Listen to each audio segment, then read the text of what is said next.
प्यारे सजनों, देश प्रदेश और विदेश के सभी संतों मंतों ज्ञानी गुणी ऋषि मुनियों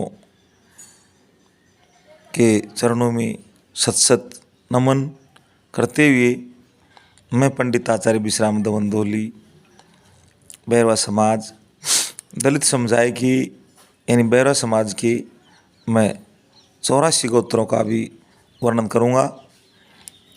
उससे पहले मैं बता दूं कि मेरे पास एक जो पुस्तक है मुख्य प्रमाण के रूप में बैरवा समुदाय का इतिहास, इसका जो लेखक है मांगीलाल जी पालीवाल श्रम रत्न है।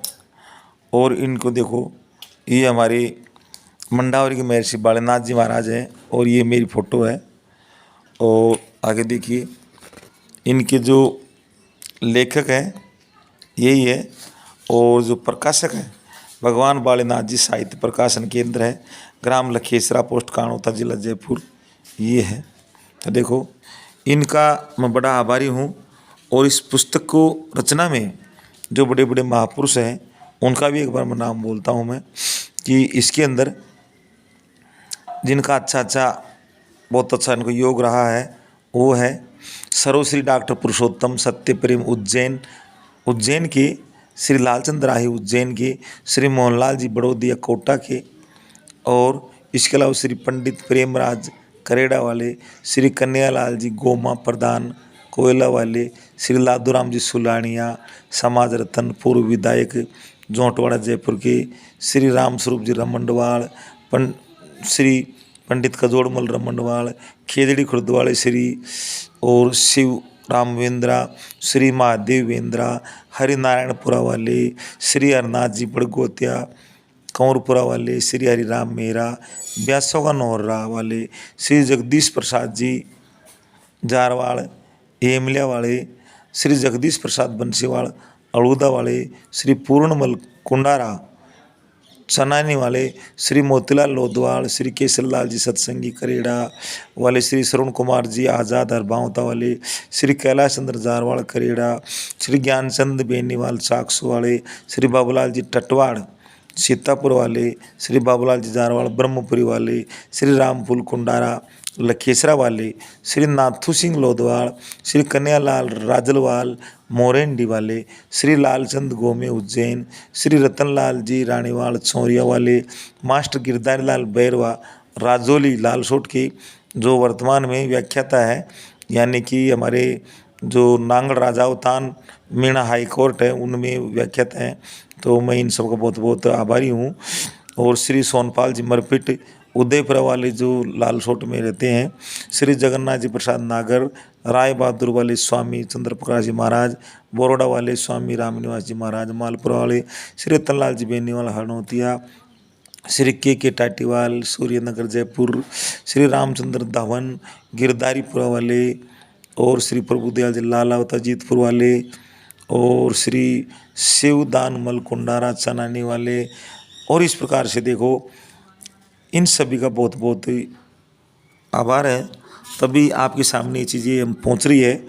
और देखो, ये भी आपको दिखा रहा हूँ मैं, ये हमारे जो गिरधारी लाल जी है, इनसे मैंने पुस्तक प्राप्त की है।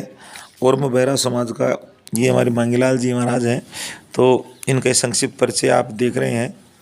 तो इन्होंने बड़ी श्रम से, और यानी कि ये महापुरुष हैं जिन्होंने हमारे बैरवा समाज का इतिहास उखने को से।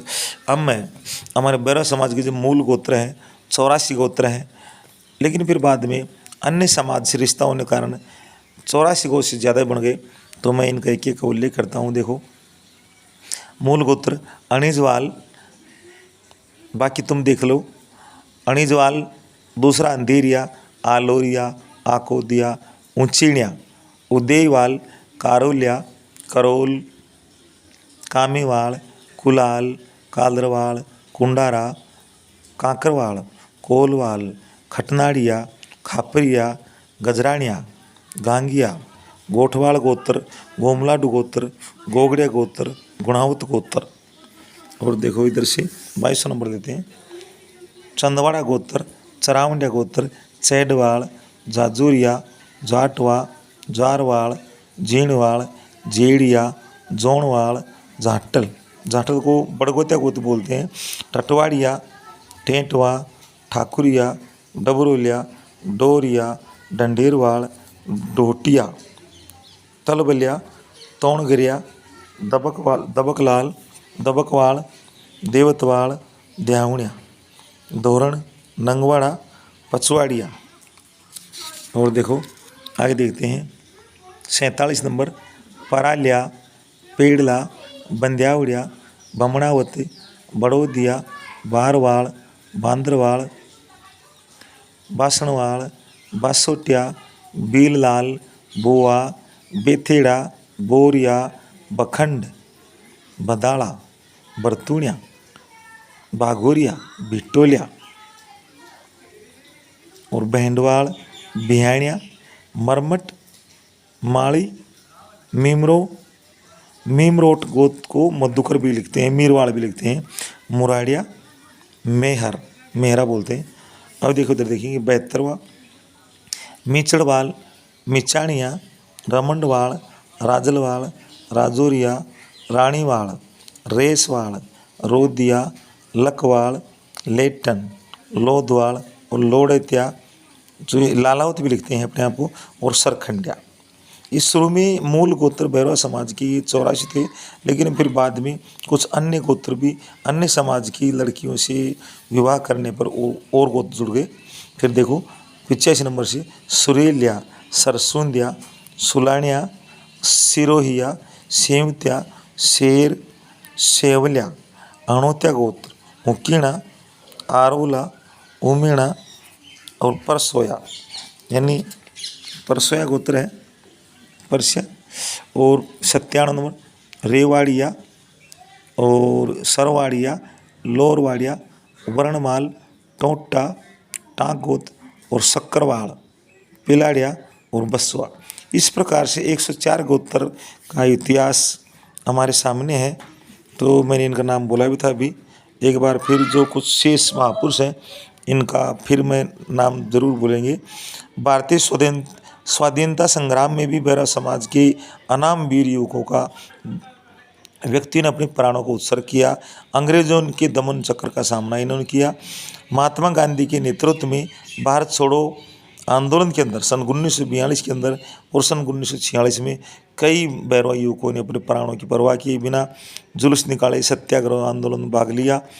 तो इनका हम कुछ नाम लेंगे। स्वाधीनता दिवस के पूर्व तक निरंतर चलने वाले संघर्ष में अनेक महापुरुषों ने आत्मोत्सर्ग किया, अपने प्राणों का बलिदान किया अपनी भारत माता के लिए, जेलों में यंत्रणा भोगी।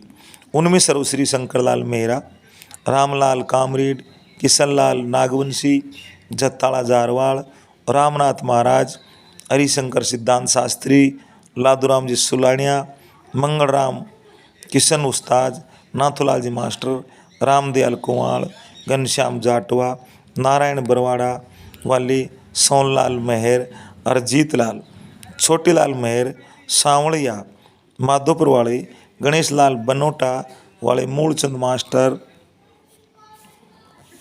मरमट, कंवरपाल टापरे वाले, भूरालाल सौंप वाले, हरदेव रामपुरा वाले, देवराम पालीवाल, जयेशपुरा वाले, बोरालाल जी बुआ, बोरालाल जी सारसोपा वाले, नाथूलाल जी कुंवाड़, मलाना वाले, हीरालाल देवड़ी वाले, किशनलाल खणी वाले, लक्ष्मण जी योगेश्वरी टेकरी, ग्यारसेलाल कोमरेड आदि का नाम उल्लेखनीय है। इन वीर युवकों ने 3-3 महीने तक जेल में बिताए, लाठीचार्ज, अश्रु गैस के शिकार हुए, किंतु अपने आंदोलन के प्रतीक तिरंगे ध्वज की शान को बनाए रखा। तो हम इनको सत नमन करते हैं बैरवा समाज के इन वीरों को, और हम भारत माता के जो लाडले थे हम इनको प्रणाम करते हैं, बहुत बहुत साधुवाद करते हैं। इनका नाम हमने पहली बार सुना तो अच्छी बात है। प्यारे सज्जनों, इसके बाद में अब हम गोत्रों की कुलदेवी और दिराड़ी के बारे में थोड़ा परिचय करेंगे। गोत्रों के नामों और दिराड़ी कुलदेवी के लिए उदाहरणों के द्वारा इस बात की जानकारी प्राप्त होती है, जो हमारे कुलदेव, जो हमारे गोत्र हैं उनके कुल देवता होते हैं, कुल देवी होती हैं और दिराड़ी होती है, उनका एक वृक्ष होता है। तो ये चीज़ है। ऋषियों के नाम पर गण चिन्हों एवं टोटेम के नाम पर अधिकांश होते हैं। इसके अतिरिक्त ये उपहासपूर्ण या उपनाम स्थान विशेष के जाने जाते हैं। महाभारत के अनुसार वशिष्ठ मुनि ईरणों से, कौशिक ऋषि कुश के गुच्छे से, गौतम ऋषि दीमक के डेर से, अगस्त्य मुनि गढ़े से, अनुचर अस्तनी से, वेद व्यास केवट कन्या से, पराशर ऋषि चंडालनी से, मातंग ऋषि मातंगी से, भारद्वाज ऋषि सुद्री से, नारद ऋषि दासी से, कबीर साहब कमल के पत्ते से उत्पन्न हुआ। अब स्पष्ट ये होता है कि हिरणी से, कुश यानी डाब से, कच्चे गड़े, ये टोटम गणचिन्ह हुए। इनसे हकीकत में कोई संतान पैदा नहीं होती, लेकिन ये गणचिन्ह होने से ये जैसे सूर्यवंश और चंद्रवंश ये ऋषि हुई थी यहाँ पर हमारे देश में, लेकिन जो आकाशीय पिंड है उनसे उनका कोई इसमें लेना देना नहीं है।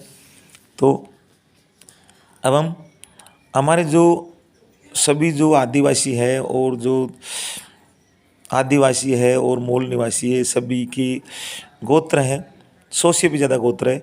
इन सभी प्रकार के पशु पक्षी वृक्ष द्रुम कुल देवी में आते हैं। और यानी अब देखेंगे जैसे कुल देवी की कुछ कुछ कहानियाँ भी बनती है।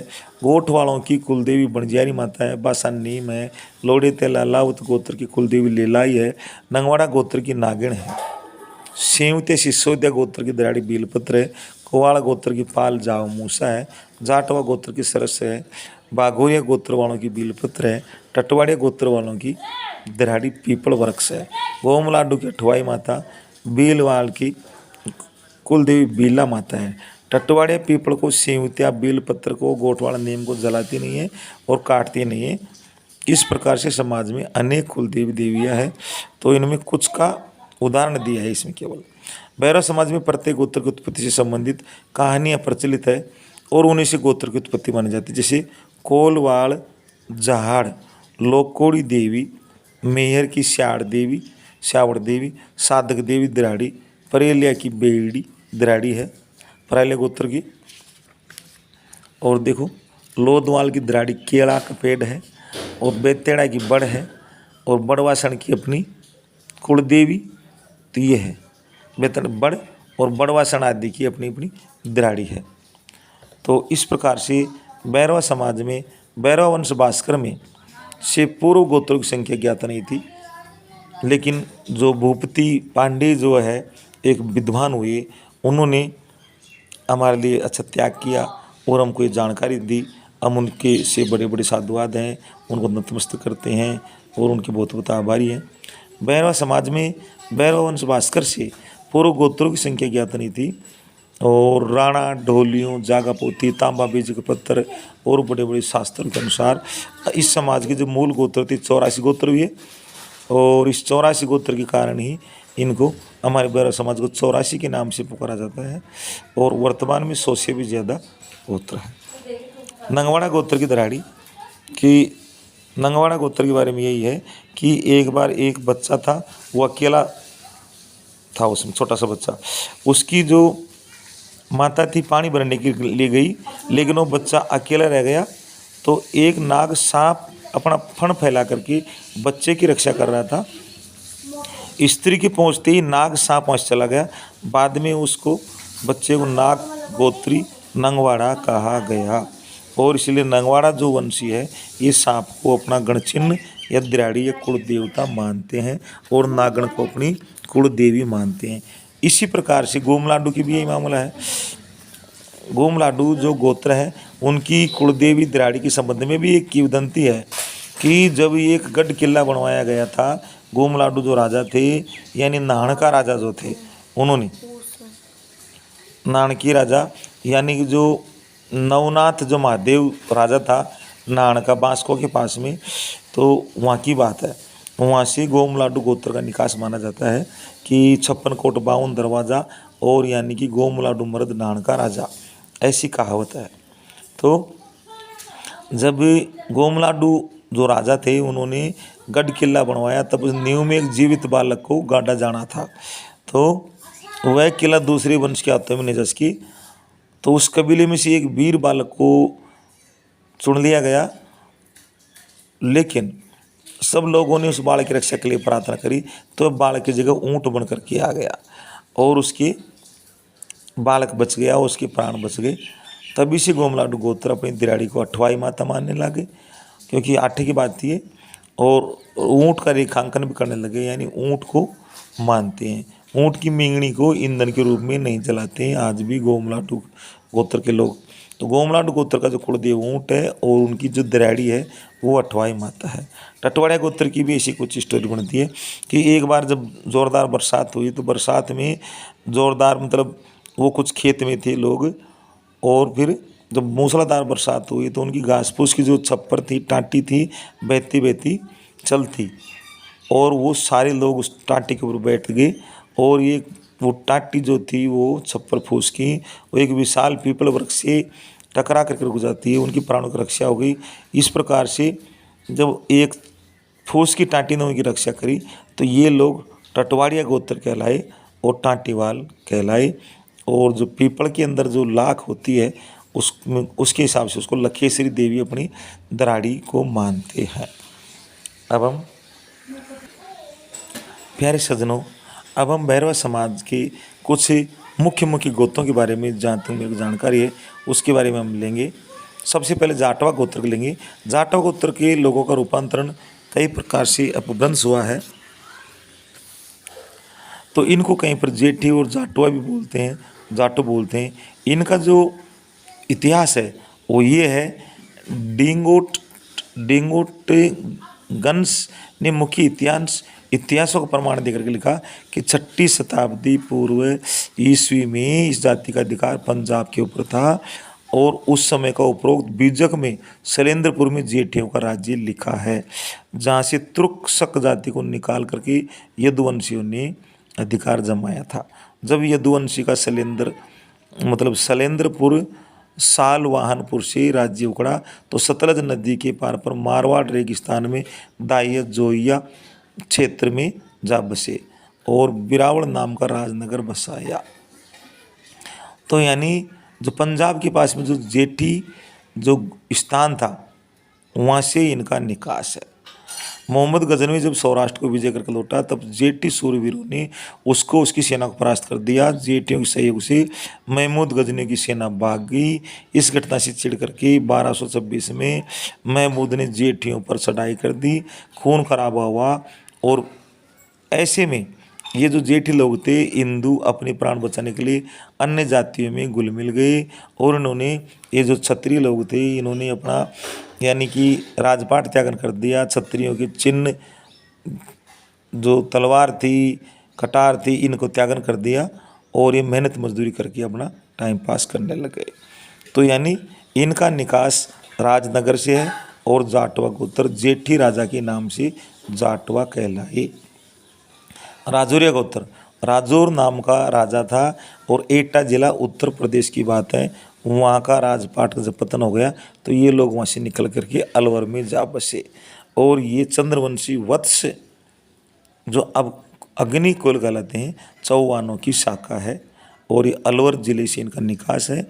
और राजौर राजा की वंशज होने से ये राजौरिया गोत्र के कहलाए। राजौरिया बैरवाई नहीं हो सकती, और भी अन्य SC/ST समुदाय हो सकती है, क्योंकि गांव के नाम से जो भी लोग निकले वो जातियाँ बाद में बनी, पहले गोत्र बने। तो राजौरिया और समाज में हो सकती है, खट्टी समाज में हो सकते हैं, हमारे भी हो सकते हैं। और मेरे को 2 की जानकारी है, और आप खुद भी कर सकते हैं जानकारी। अब लेते हैं मेमरोट गोत्र की जानकारी। जगदेव राज की माता सुंदवा जो मारोट मरोकोट की राजकुमारी थी। सुंधवा राजकुमारी का भाई सिंबल राजा मारोट का शासक था। मारोट यानी मरुकोट यानी होता है जोधपुर। ये मारोट जिला जोधपुर राजपूताना में था। इस राज्य का जब पतन हुआ तो मारोट मरुकोट को छोड़ करके मत्स्य देश में लोग चले गए। मत्स्य देश राजस्थान के 4 जो लोग बोलते हैं, अलवर, भरतपुर, धौलपुर और करौली को मिलाकर के इसमें आकर बस गए, और मारोट के नाम से मेमरोट वंशी कहलाए। इनका निकास जोधपुर जिला है, और ये इनका ग्रंथ कहाँ से इनका प्रमाण है। और दूसरे मत के अनुसार इनके वंशज सिंध प्रांत में भी थे। कादरवाड़ गोत्र कर लेंगे तो विक्रम संवत 1353 में जालोर में एक लेख मिला है विक्रम संवत 1394 ईस्वी संवत 1337 में, और विक्रम संवत 1400 ईस्वी संवत 1343 के शिलालेख मिले हैं। इस शिलालेखों के अनुसार आबू पर सामंत सिंह का पुत्र कानड़ देव का शासन था। अलाउद्दीन खिलजी के द्वारा आक्रमण से इसका पतन हो गया। पतन होने पर ये लोग विभिन्न स्थानों पर चले गए और कानड़ देव के नाम पर एक कादरवाड़ गोत्र कहलाया। इनका निकास आबू पर्वत सिरोही है और ये चंद्रवंशी लोग हैं। भैरवा वंश भास्कर की पृष्ठ 30 पर इसका उल्लेख है। अब किवाड़ गोत्र लेते हैं।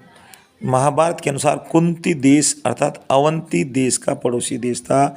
उस राज्य में अश्व नदी बहती थी जो समूहतः चंबल नदी की शाखा थी। यमुना और कोट में प्राचीन कुंती राष्ट्र था।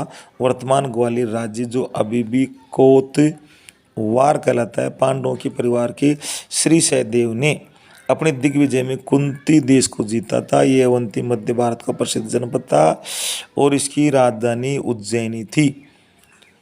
कुंती देश के लोग यहाँ से बिखर गए, जो जगह जा करके रहने लगे। कुंती राष्ट्र के नाम से ही किवाड़ वंशी कहलाए। कुंती प्रदेश यानी इनका वो है वर्तमान ग्वालियर मध्य प्रदेश, इसका मूल स्थान है। अब लेते हैं केड़वाल गोत्र जो बैरवा समाज का गोत्र है, इसके बारे में पढ़ेंगे। राजा जसवंत सिंह का लड़का अजीत सिंह जो कि मेवाड़ राजपूताना की रक्षा करता था, यहाँ औरंगजेब ने आक्रमण किया, परंतु अजीत सिंह ने अरावली पर्वत के दुर्गम पहाड़ों में कूटगिरी के एक संकीर्ण पथ में मुगल सेना को घेर लिया और पराजित कर दिया। तब औरंगजेब भाग छूटा। इस जीत की खुशी में राजा जसवंत सिंह ने अजीत सिंह को केलवाड़ा का राज्य दे दिया, परंतु कुछ समय बाद मुसलमान बादशाह की केलवाड़ा पर आक्रमण हो गया। केलवाड़ा को नष्ट कर दिया और केलवाड़ा के जो क्षत्रिय राजपूत थे वो वहाँ से दूर जाकर बस गए और केलवाड़ा के नाम से केड़वाल वंशी कहलाए। इनका निकास मारवाड़ राजपूताना है। प्राचीन भारत की प्रसिद्ध लड़ाइयाँ पृष्ठ 360 पर इसका उल्लेख है। आकोदिया गोत्र भैरवा समाज सिंधु सभ्यता की दृष्टि से मोहनजोदड़ो के निवासी बहुत सी बातों में संसार की सभ्यता में सर्वप्रथम थे। विक्रम संवत 25,000 के निकट आर्य भारत में आए। हालांकि वर्तमान विचारधारा के अनुसार 1500 ईसा पूर्व आए। 14वीं सदी में अरब वाले भारत आए थे। सिंधु घाटी के इन लोगों की उस काल की सुमेर सभ्यता से घनिष्ठ संपर्क था। इस बात का प्रमाण मिलता है कि आकोद नगर में अखेराज का राज था जो सूर्य वंश के अंतर्गत आता है। इसकी 24 शाखा थी। धांधल, बड़ेल, चकित, दुहाड़िया, खोकस, बदूरा, जीड़ा, रामदेव, कंवारिया, अठूदिया, अणोतिया, मालावत, सैड़ू, कचेटा, महाली, गोगा देवी, महेजा, जयसिंगा, खुमारिया, जोदासिया और बागुल और दाहिया और जोहिया। आर्यों के द्वारा आकोद नगर का पतन होने पर राजा अखेराज और उसकी जनता मध्य प्रदेश और राजपूताना में आकर बस गए। आकोद नगर और अखेराज के नाम से ही आकोदिया गोत्र चला और आकोदिया गोत्र का निकास सिंध के आकोद नगर से है। ये सूर्यवंशी कहलाते हैं और इनका है प्रमाण अपने पास में। चलो ठीक है। अब